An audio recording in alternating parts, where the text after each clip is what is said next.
dito, ano yung pag-uusapan natin? Unang punto dito, pag-usapan natin itong tinatawag namin na schema or self-schema, or wag na lang nating lagyan ng self para applicable sa iba't ibang perspektibo. So ano itong schema? Beliefs about self that organize and guide the processing of self-relevant information. So ibig sabihin mga ka-learners, ibig sabihin na tayong mga tao, regardless kung anong kulay natin, regardless kung anong mga paniniwala natin, meron tayong tinatawag na schema. Lahat tayo, sa simpleng salita, ito yung mga patterns of paniniwala at gawa. So, ang usual na hinahalimbawa ko dito, halimbawa itong PowerPoint ko, mga learners. So, every time gagawa ka ng PowerPoint presentation, meron ka ng mga templates dyan. Pipili ka na lang kung ano yung template na magustuhan mo. So, pagpili mo niyan, every time mag-add ka ng, anong tawag dyan? Slide, yung pattern niya, ganun din sa kung anong umpisa. Okay? So, ibig sabihin, every time mag-add ka ng slide, expect na ganun at ganun din. So, sa schema mga ka-learners, mental patterns yan. Parang mental templates. So, parang PowerPoint design siya, pero tungkol sa paniniwala at gawa. Beliefs and behavior. So, mental patterns. So, halimbawa, lagay natin sa aktual na sitwasyon. So, may nakita kang tao, nakilala mo na itong tao na to ay gumagamit ng ipinagbabawal na gamot.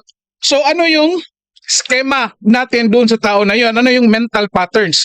Alam natin na most likely, hindi natin mapipredict yung pag-iisip niya. Most likely, posibleng gagawa ng hindi maganda kasi nga in the first place, gumagawa ng illegal, gumagamit ng pinagbabawal na gamot. Ayan, mayroon tayong mga expectations na posibleng gawin niya. Parang mayroon na tayong idea na mapipredict na natin kung ano yung pag-iisip niya at ano yung mga posibleng gagawin ng isang tao. Kasi nga, mayroon tayong template sa ganitong klaseng tao. Eto ngayon, ilalagay natin ngayon itong schema natin, analyze natin yung schema ni Melvin Matibag base sa mga impormasyon at base sa kanyang posisyon bilang NBI director na nasa agency, ahensya ng gobyerno na nagpapa-implementa ng peace and order katulad ng pulis, mga ka-learners. So, ini-expect natin na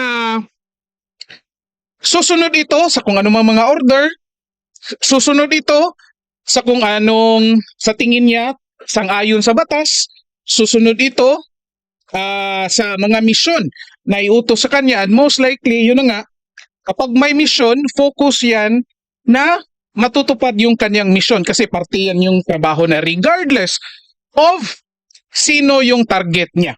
Okay? O magandang gabi nga pala dito kay Lina Maladili. Oh, ito, naging suki na natin ito.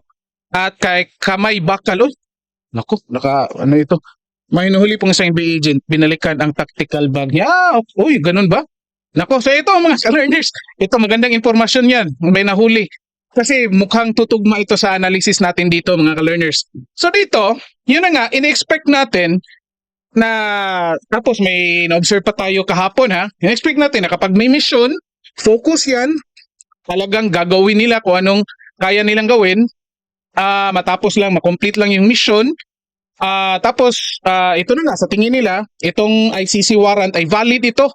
So, ibig sabihin, enforcing agency sila, so ipapatupad talaga nila yan, regardless kung sinong haharang, regardless kung sinong mata madadamay. Yan yung nasa isip. Yan yung nakikita nating iskema ng NBI.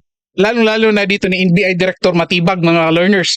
So yan yung pattern ng paniniwala, yan yung pattern of behavior.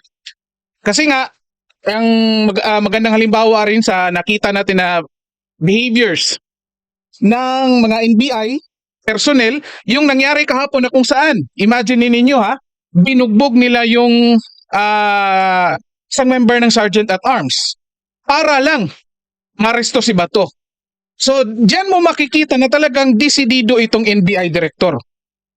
At dito mo rin makikita sa mga entrapments na ginagawa nila na kung saan pwedeng nakikipag-usap nga ito kay Alan Cayetano, na kung saan nakipag-agreement na hindi mo na arestuhin, may na-expect natin na posibleng hindi yan susunod doon sa agreement nila kasi nga nasa isip nila mission ito kailangan kumplituhin at legal ito at valid ito. Yan yung nasa isip, yan yung pattern nila. So in-expect na natin gagawin nilang lahat ng paraan para makuha si Bato.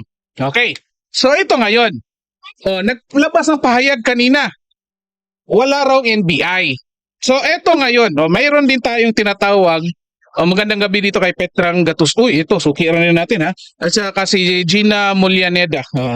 Ito, pangalawang konsepto mga ka-learners. Meron tayong tinatawag na schema disconfirmation.